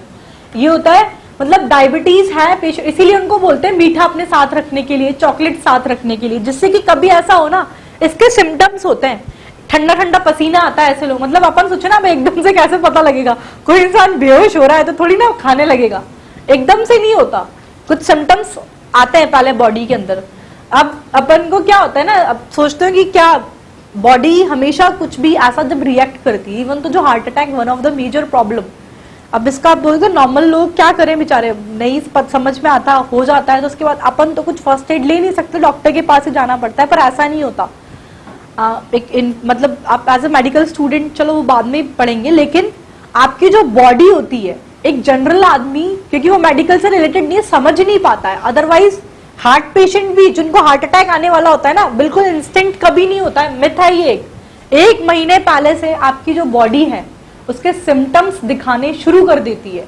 वो बात अलग है कि अपन उसे सीरियसली नहीं लेते, फॉर ग्रांटेड ले लेते हैं, इतना कुछ मेजर इश्यूज नहीं होते वो, और कोई दिक्कत आती नहीं है बहुत ज्यादा। मैं बता रहा इंडियंस में प्रॉब्लम है ये, तो इस वजह से ऐसा होता है। ऐसे ही जो मैंने आपको बोला ये इंसुलिन लेते हैं, इसकी वजह से मतलब पेशेंट एकदम हाइपोग्लाइसेमिक अटैक आता है उनको, डायबिटिक पेशेंट को, और बिल्कुल इन्फेंट हो जाएंगे, और इवन तो पर्सन की डेथ भी हो सकती है, क्योंकि आप देख रहे हैं ब्लड शुगर लेवल कितना कम हो गया, 40 मिलीग्राम पर डीएल से भी कम रह गया। इसीलिए डायबिटिक पेशेंट को अपने साथ हमेशा कुछ ना कुछ मीठा रखना चाहिए खाने के लिए।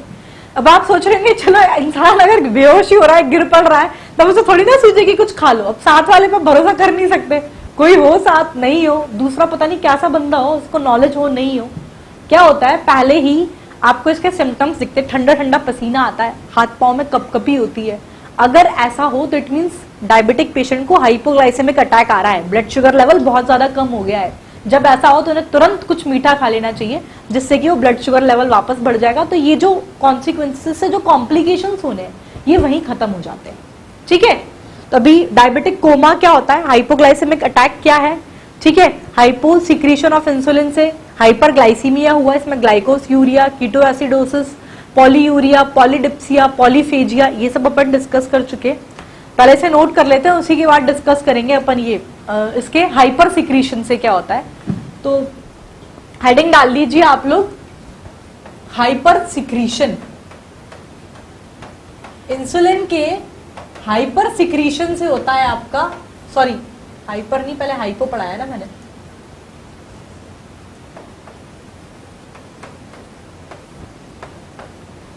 इंसुलिन के हाइपोसिक्रीशन की वजह से हो रहा है hyperglycaemia. Hyposecretion is, insulin is responsible for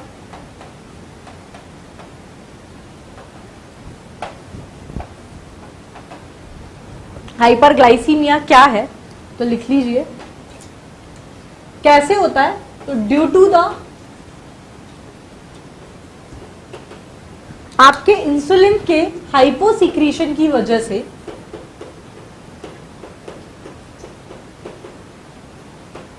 due to hyposecretion of insulin what happen, आपका बॉडी के ब्लड के अंदर जो शुगर स्टोर्ड है उसे बॉडी सेल यूटिलाइज ही नहीं कर पाएंगे।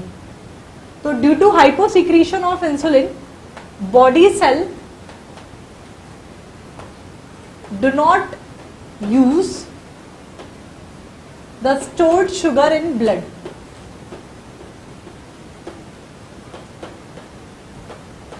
अब बॉडी सेल्स आपकी स्टोर्ड शुगर को यूज ही नहीं कर पा रही है, तो इसका मतलब क्या होगा, आपका ब्लड शुगर लेवल जो है ये बढ़ जाएगा।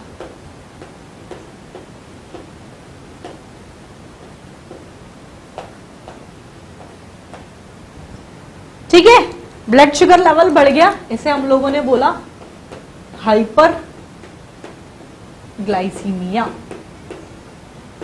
इसका नॉर्मल रेंज लिख लेना आप, 80 to 110 मिलीग्राम पर डीएल, ये आप नॉर्मल रेंज है आपके ब्लड शुगर का। ठीक है, तो हाइपरग्लाइसीमिया क्या है ये समझ में आ गया। नेक्स्ट पॉइंट आप लिख लो, ग्लाइकोज यूरिया क्या है। तो ग्लाइकोज यूरिया क्या था, ये लिख लिया सभी ने, हटा दूं इसे।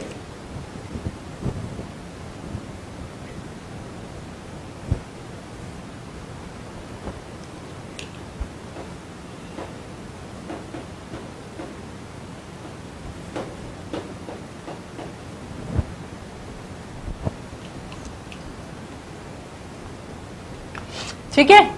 ग्लाइकोस यूरिया क्या है आपका, तो लिख लो, it is the glucose excretion with urine.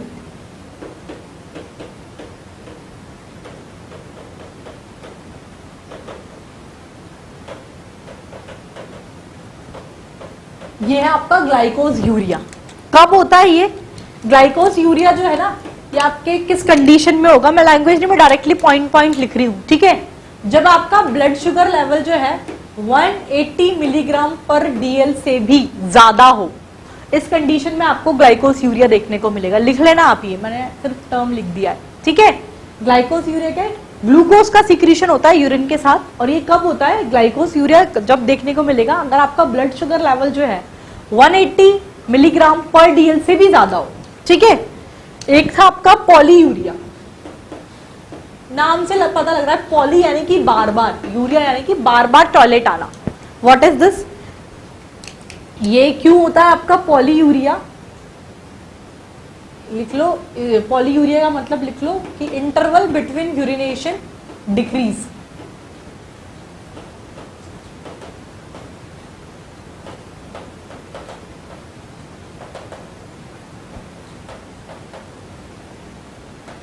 ये हो गया पॉलीयूरिया का मतलब।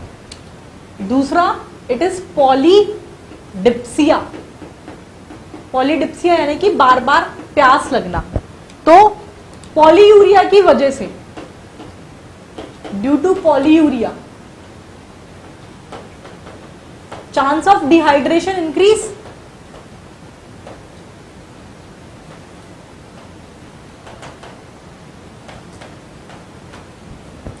और पॉलीडिप्सिया का मतलब क्या होता है, बार बार प्यास, एक्सेसिव थर्स्ट, लिख लो इसे।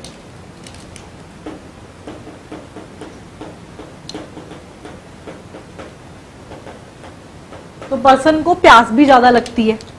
एक था आपका पॉलीफेजिया। पॉलीफेजिया यानी कि भूख ज्यादा लगना, तो लिख लो excessive hunger.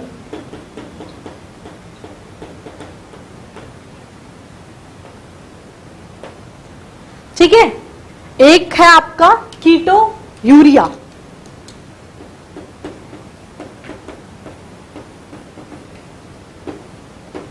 What is ketonuria, excretion of toxic ketone bodies with urine, लिख लो।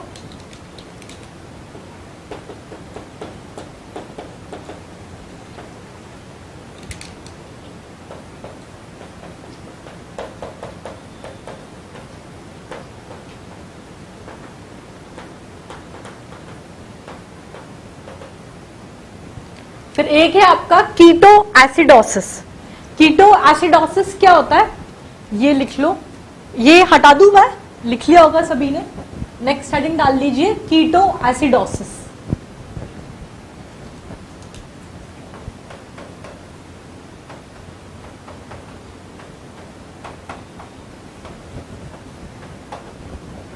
कीटो एसिडोसिस के अंदर क्या होता है, तो due to active and incomplete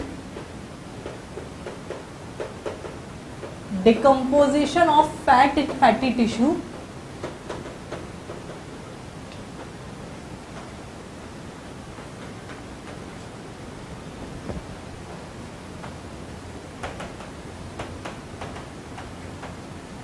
आपके कीटोन बॉडीज का फॉर्मेशन होता है। Ketone bodies are form,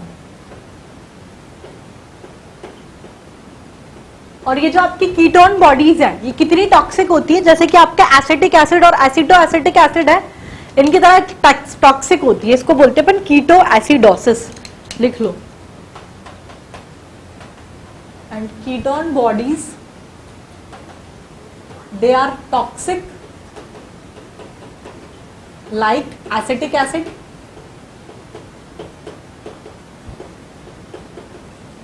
and acetoacetic acid। ठीक है, ये टर्म सारे समझ में आ गए। नेक्स्ट मैंने आपको बताया था डायबिटिक कोमा क्या है।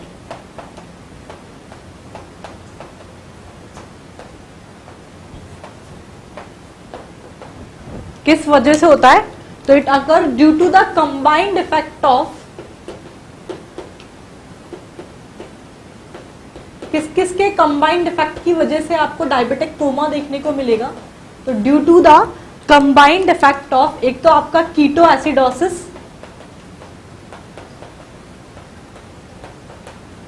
Dehydration and hyperglycaemia.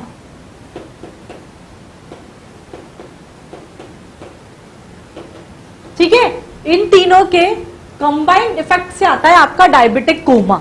और अगर person is suffering from diabetic coma तो person become, patient become unconscious, unconscious हो जाएगा एंड इवन में डेड, पर्सन की डेथ भी पॉसिबल है डायबिटिक कोमा के अंदर। ठीक है, समझ में आया? तो ये आपका डायबिटिक कोमा मैंने डिस्कस कर लिया।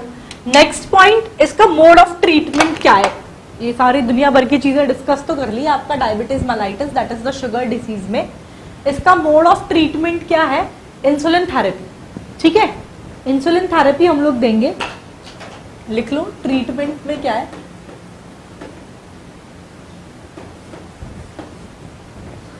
एक तो लिख लो इंसुलिन इंजेक्शन देते हैं,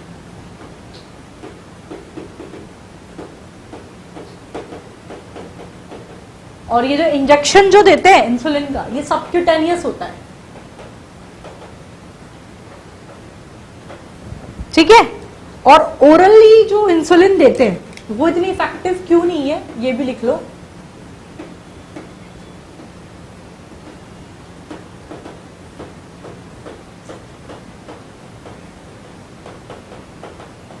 रीजन ये है क्योंकि दूसरे प्रोटीन की तरह it is digested in alimentary canal, because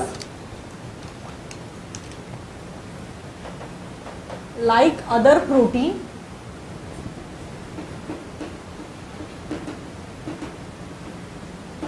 it is digested in alimentary canal.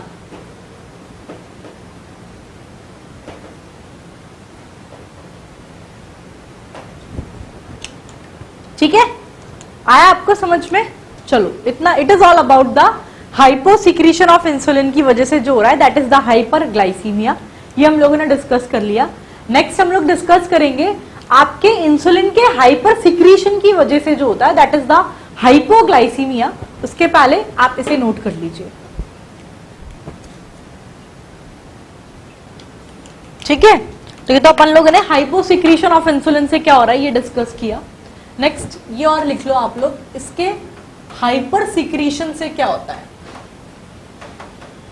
यानी कि हाइपर इंसुलिज्म, इससे क्या होगा?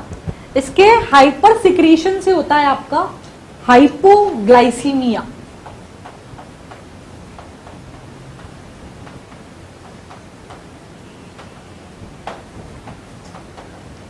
सुन लो, हाइपोग्लाइसीमिया क्या है? नाम से पता लग रहा है हाइपो, हाइपो यानी कि ब्लड शुगर लेवल जो है आपके ब्लड के अंदर, जो शुगर का लेवल है ये कम हो गया है। ठीक है, ये होता है आपका हाइपोग्लाइसीमिया। इस कंडीशन के अंदर क्या होता है? हाइपोग्लाइसेमिक कंडीशन के अंदर आपकी जो बॉडी सेल्स हैं ये ब्लड से ग्लूकोज को ले रही हैं, ज्यादा ले रही हैं। ठीक है, तो इस वजह से आपकी नर्वस सिस्टम, रेटिना ऑफ आई और जेनाइटल एपिथेलियम, इनकी जो नीड है ग्लूकोज की ये पूरी नहीं हो पाती। तो फिर क्या होता है? जेनाइटल एपिथेलियम की ग्लूकोज की नीड पूरी नहीं हो पाती, जिस वजह से पेशेंट लॉस रिप्रोडक्शन पावर खत्म हो जाती है। रेटिना ऑफ आई की नहीं हो रही तो विजन भी खत्म हो जाता है। नर्वस सिस्टम में भी है ना, तो ब्रेन सेल्स के अंदर इरिटेशन होता है। इसकी वजह से इनके ब्रेन सेल में इरिटेशन होता है तो पेशेंट एग्जॉस्टेड फील करता है, अनकॉन्शियसनेस भी होती है। कई बार क्रैम्प्स जो है ये आते हैं, क्रैम्प समझते हैं ना, ऐसे कपकपी सी आना, क्रैम्प्स आते हैं, और पेशेंट की इवन तो डेथ भी हो सकती है आपके हाइपोग्लाइसीमिया के अंदर, ब्लड शुगर लेवल अगर कम हो जाता है तो। ठीक है, it is all about the hypoglycaemia. समझ में आया आपको? लिख लो इसे, क्या होता है। सबसे पहले तो हाइपोग्लाइसीमिया का मतलब लिख लीजिए। हाइपोग्लाइसीमिया यानी कि डिक्रीज इन, नाम से पता लग रहा है हाइपो यानी कि कम, तो decrease in blood sugar level, उसको बोलेंगे हाइपोग्लाइसीमिया। ठीक है, क्या होता है हाइपोग्लाइसीमिया के अंदर? इन हाइपोग्लाइसेमिक स्टेज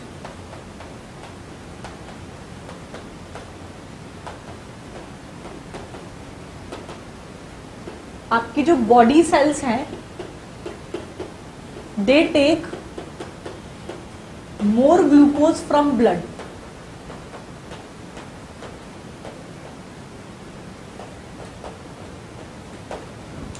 इस वजह से नीड ऑफ किस किस की नीड? आपके nervous system,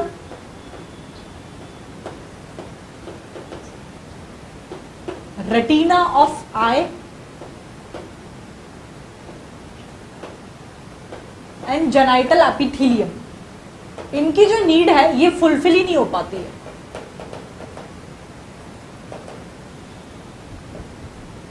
it is not fulfilled. इनकी जो नीड है ये फुलफिल नहीं हो पा रही है। नर्वस सिस्टम की, जेनाइटल एपिथेलियम की और रेटिना ऑफ आई की जो ग्लूकोज की जो नीड है ये फुलफिल नहीं हो पा रही है। तो इस वजह से क्या होता है? इसकी वजह से पेशेंट जो होगा, patient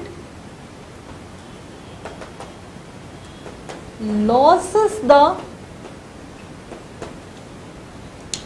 he will or she will loses the power of reproduction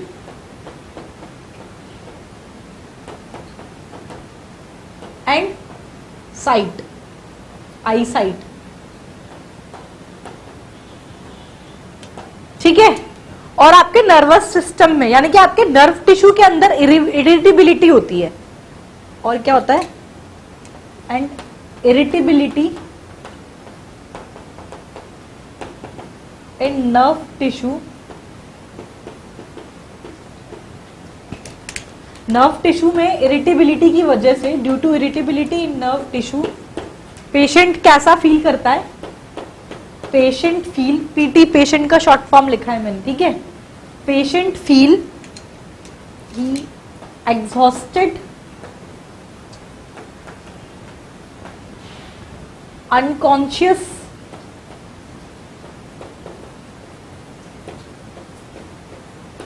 cramps and even में डेथ।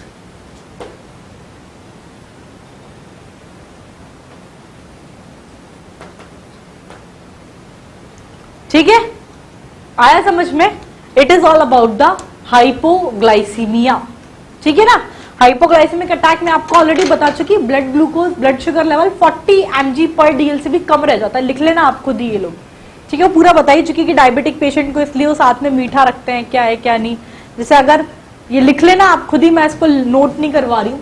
ये हाइपोग्लाइसीमिया समझ में आ गया ना। हाइपो यानी कि कम, ब्लड शुगर लेवल कम हो गया तो क्या होता है? हाइपोग्लाइसेमिक स्टेज के अंदर बॉडी सेल्स जो है ज्यादा ग्लूकोज लेती है ब्लड से। इस वजह से आपके नर्वस सिस्टम, इस वजह से नर्वस सिस्टम, रेटिना ऑफ आई और जेनाइटल एपिथेलियम, इनकी जो डिमांड है ग्लूकोज की ये फुलफिल नहीं हो पाती है। तो इस वजह से क्या होगा?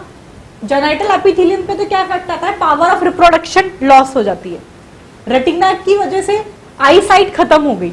नर्वस सिस्टम में इरिटेबिलिटी की वजह से patient feel exhausted, unconsciousness, cramps आते, ठीक है, और इवन तो पर्सन की डेथ भी हो सकती है। ये सब रिजल्ट्स है। अब एक चीज आप खुद लिख लेना, मैंने आपको बताया हाइपोग्लाइसेमिक अटैक क्या होता है। जैसे कि अगर सपोज कोई भी कैंडिडेट, कोई भी पेशेंट आपके इंसुलिन थेरेपी पर है, तो उसके जस्ट बाद अगर फिजिकल एक्सर्शन या फिर फास्टिंग की वजह से कुछ खाया पिया ही नहीं है और इंसुलिन भी लगा रहा है, वो इंसुलिन थेरेपी भी ले रहा है, तो ऑलरेडी कुछ खाया नहीं तो ब्लड शुगर लेवल कम है, इंसुलिन लगा लिया और कम हो गया, तो इस वजह से हाइपोग्लाइसेमिक अटैक आता है उनको।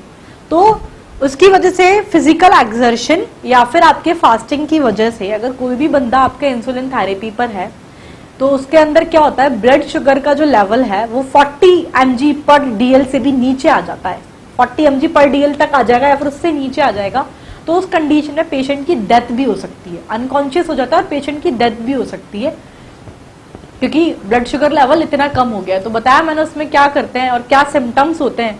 सिम्टम्स ठंडा ठंडा पसीना आता है, हाथ पाँव में ऐसे कपकपी सी होती है, और है ना इल्यूशंस आते हैं, मतलब अपन कुछ ढंग से सोच समझ नहीं पाते हैं कि क्या हो रहा है एग्जैक्टली, ऐसा मतलब ऊटपटांग विचार आना, ये भी एक इसका वो है, इल्यूशंस होते हैं, ढंग से सोचने समझने की कैपेसिटी खत्म हो जाती है उस टाइम कैंडिडेट की। तो ये सारे आपके सिम्टम्स है हाइपोग्लाइसेमिक अटैक के, और इसमें क्या करना चाहिए, इंस्टेंटली बंदे को कुछ ना कुछ मीठा खा लेना चाहिए।